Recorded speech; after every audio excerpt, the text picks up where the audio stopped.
اس سے متعلق ہے کہ آخر نبی جب یہ کہتا ہے کہ یہ باتیں ہیں، یہ حقائق ہیں، تو انسان جو تسلیم کرتا ہے کس بنیاد پر کرتا ہے؟ صحیح. وہ بات یہ ہے کہ انسان میں جو روح ہے وہ ان باتوں کو جانتی ہے. ہوا صرف یہ ہے کہ اس کے اوپر مادی غلاف چڑھ گئے ہیں، پردے آ گئے ہیں، وہ حجاب میں ہے. اسی لیے شیخ علی حجویری نے اپنی کتاب کا نام رکھا ہے کشف المحجوب. جو حجاب میں آ گیا ہے اسے حجاب سے نکالا جائے. وہ روح ہے، وہ روح جانتی ہے. اس لیے پھر جب انسان جس کی فطرت مسخ نہ ہو گئی ہو بدکاریوں کی وجہ سے، تکبر کی وجہ سے، دنیا پرستی کی وجہ سے، خباثتوں کی وجہ سے، اگر تو نیچر پرورٹڈ ہے تو بات اور ہے، پھر وہ ابو جہل بنے گا یا ابو لہب بنے گا. لیکن جس کی نیچر صحیح ہو، نیچر فطرت سلیمہ، اس کا دل میں سے گواہی نکلے گی. ڈاکٹر صاحب آپ کی اس بات سے یہ اندازہ ہوتا ہے کہ روح بھی ایک تھنکنگ بینگ ہے. روح دیکھتی ہے، روح سنتی ہے، روح جو ہے وہ تعقل کرتی ہے. فَتَكُونَ لَهُمْ قُلُوبٌ يَعْقِلُونَ بِهَا. ڈاکٹر صاحب یہ بڑا مختلف موضوع ہے، اس کو ہم اگلے سیگمنٹ میں لیتے ہیں چھوٹی سی بریک کے بعد. خواتین حضرات ایک چھوٹا سا وقفہ اور انشاءاللہ واپسی کرتے ہیں. بسم اللہ الرحمن الرحیم. خواتین حضرات ایک اچھے شیخ کی طرح ڈاکٹر صاحب نے آج ایک اور بہت امپورٹنٹ بات کی جس کے اوپر کہ انشاءاللہ تعالی وقت ملا تو آئندہ بھی بات ہوگی. اینڈ دیٹ از کہ روح بھی دیکھتی اور سوچتی ہے. بہت عرصہ پہلے میں نے ریڈرز ڈائجسٹ میں ایک آرٹیکل پڑھا تھا جس میں کہ ڈاکٹر صاحب انہوں نے کہا کہ انسان کے اندر ایک ان بلٹ جین ہے جس کو کہ انہوں نے نام دیا تھا گاڈ جین کا. اور اس میں انہوں نے بہت سے لوگوں کو جس وقت وہ حالت عبادت میں ہیں اور حالت عبادت سے باہر ہیں جب سکین کیا تو ان کے برین کی جو ہیٹ ویوز تھیں وہ ڈفرنٹ تھیں. So they are also on the way to discover کہ ان بلٹ کیپیسٹی جو ہے ٹو ریکگنائز گاڈ انسان کے اندر موجود ہے. اس موضوع کو ہم انشاءاللہ تعالی پھر کے لیے رکھتے ہیں. ڈاکٹر صاحب ایک امام بخاری نے کمنٹ کیا ہے اپنی ایک حدیث میں کہ ایمان جو ہے یہ گھٹتا اور بڑھتا رہتا ہے. ایمان کے کیا لیولز ہوں گے؟ اس ایشو کو سمجھنے کے لیے پہلے یہ جاننا چاہیے کہ ایمان کے دو مین لیولز ہیں. صحیح. ایک تو یہ ہے کہ آپ نے نبی کی بات کو سرسری طور پر مان لیا. آپ کے اس ماننے سے آپ مسلمان ہو گئے. Face value. ٹھیک. آپ نے مسلمان ہو گئے اور اس لیول کے ایمان کا سارا تعلق ہے اقرار باللسان سے، زبان سے، وربل ٹیسٹیمنی. اشہد ان لا الہ الا اللہ واشہد ان محمد رسول اللہ. جب انہوں نے یہ بات کہی، جس نے کہی ہندو تھا، سکھ تھا، پارسی تھا، عیسائی تھا، ایز اف کوئی لائن کھینچی ہوئی تھی زمین پر، وہ پہلے ادھر تھا، اب ادھر آ گیا.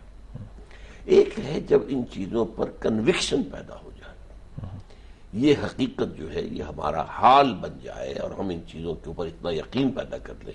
اس کو قرآن کہتا ہے کہ دل میں داخل ہو جانا ایمان کا. وہ بات میری ہو، سنی ہو، جیسے کہا گیا ہے سورہ الحجرات میں، قالت الاعراب آمنا.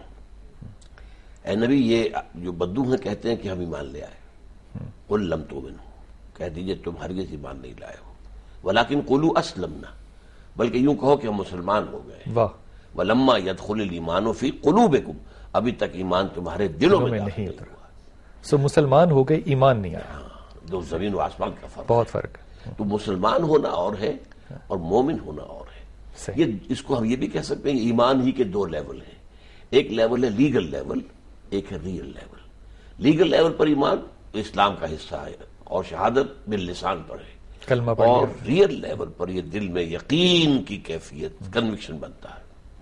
اچھا، ان دونوں کے بارے میں اختلاف ہے ذرا. امام ابو حنیفہ رحمۃ اللہ علیہ وہ سید الفقہاء ہیں، ایک خاص ہمارے ہاں علماء کے جو ہے اس کے ٹاپ پر وہ ہیں. اور دوسرے امام بخاری ہیں رحمۃ اللہ علیہ، وہ سید المحدثین ہیں، محدثین کے میں ٹاپ پر وہ ہیں. انہوں نے جو بات کہی ہے عام طور پہ سمجھا جاتا ہے وہ کنٹراڈکٹری ہے. اچھا، اللہ کا شکر ہے کہ میں نے ان کو بتایا ہے کہ وہ کنٹراڈکٹری نہیں ہے، بلکہ اصل میں یہ دو مختلف لیولز پر بات کر رہے ہیں. صحیح. ایٹ لیگل لیول ایمان نہ گھٹتا ہے نہ بڑھتا ہے، صرف ایک وربل کمٹمنٹ ہے. وربل کمٹمنٹ ہے. And this verbal commitment gives you a social status. آپ مسلمان ہیں، اس معاشرے میں یہ حقوق ہیں آپ کے، آپ مسلمان عورت سے شادی کر سکتے ہیں، آپ مسلمان والدین کی وراثت آپ کو مل جائے گی. Legal status. یہ لیگل اسٹیٹس نہ گھٹتا ہے نہ بڑھتا ہے. ڈاکٹر صاحب یہ لیگل اسٹیٹس بھی آپ کی اپنی ٹرمینالوجی ہے؟ جی درست. لیگل اسٹیٹس، لیگل اسٹیٹس یہ قانونی اسلام جو ہے یا ایمان وہ لیگل اسٹیٹس دیتا ہے. یہ بڑھتا اور گھٹتا نہیں ہے. مثال میں دیا کرتا ہوں کہ ایک شخص کے دو بیٹے ہیں، ایک بڑا متقی ہے، تہجد گزار ہے، ایک 5 وقتہ نماز بھی نہیں پڑھتا، تو کیا وراثت میں وہ تہجد گزار کو زیادہ ملے گا؟ اور اس کو فاسق کو کم ملے نہیں، دونوں لیگل لیول دے ایکول. اسی کو امام ابو حنیفہ کہتے ہیں المسلم کف لکل مسلم، ہر مسلمان دوسرے مسلمان کے ساتھ بالکل برابر ہے. ایک ریئل ایمان، یہ ریئل ایمان جو ہے یہ اسٹیشنری ہو ہی نہیں سکتا، یہ گھٹتا بھی ہے بڑھتا بھی ہے. آپ قرآن پڑھیں، تدبر کریں، ایمان بڑھے گا. آپ کوئی نیک کام کریں، کسی کی خدمت کریں، کسی اندھے کی سڑک پار کرا دیں، آپ کے اندر خود آپ محسوس کریں گا کوئی چیز بڑھی ہے، کسی چیز میں اضافہ ہوا ہے.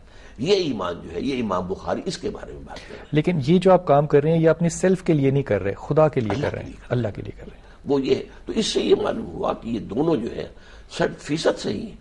امام ابو حنیفہ کا قول بھی 100% صحیح، لیکن وہ قانونی سطح پر بات کریں. وہ فقیہ ہیں، صحیح، ان کا اینگل آف ویو جو ہے وہ لیگل ہے، وہ فقہ ہے. وہ فقہ ہے. اور امام بخاری چونکہ محدث ہیں، وہ حقیقت سے بیان کریں. قرآن مجید میں آتا زادتہم ایمانا، ان کے ایمان میں اضافہ ہو گیا.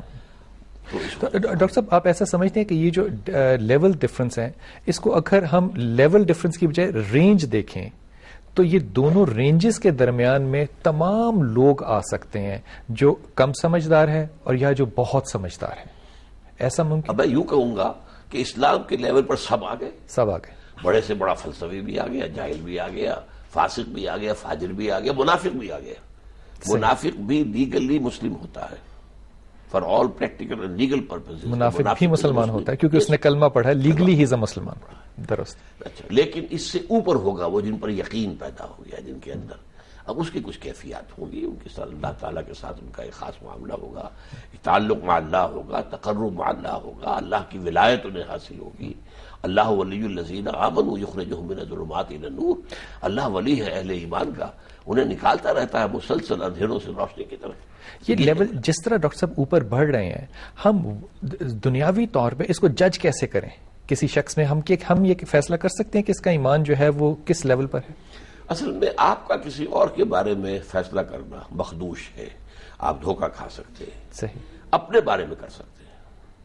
صحیح. بل الانسان علی نفسہ بصیرہ، انسان اپنے نفس پر پوری بصیرت کا حامل ہوتا ہے.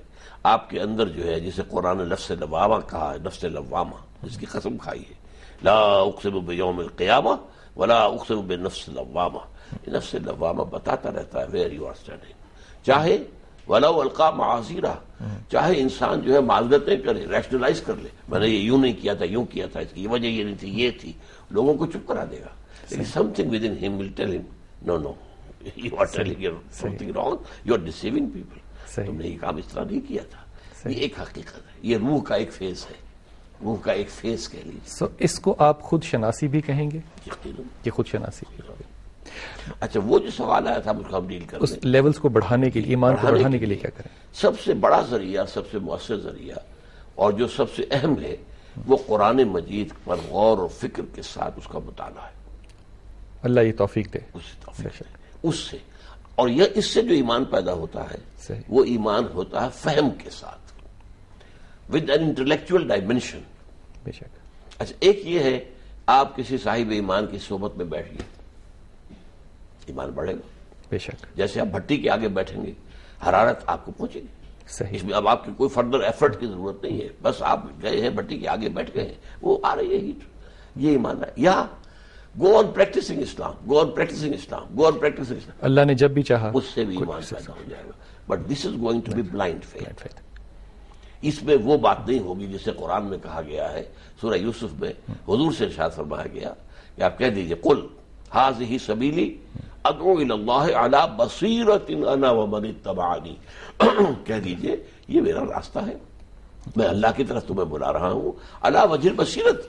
میں اندھیرے میں ٹامک ٹوئیاں نہیں مار رہا ہوں، نہ صرف میں بلکہ میرے ساتھی بھی، وہ بھی اندھے بہرے نہیں ہیں، بلکہ علی وجہ البصیرت میرا ساتھ ہے. ڈاکٹر صاحب انشاءاللہ تعالی زندگی نے موقع دیا، حالات نے موقع دیا، تو ہم ان باتوں کو انشاءاللہ تعالی کسی اور وقت پہ اٹھا رکھتے ہیں. آج کا اتنا ہی وقت تھا. بہت شکریہ، اور میں تہہ دل سے یہ آپ کا شکریہ ادا کر رہا ہوں.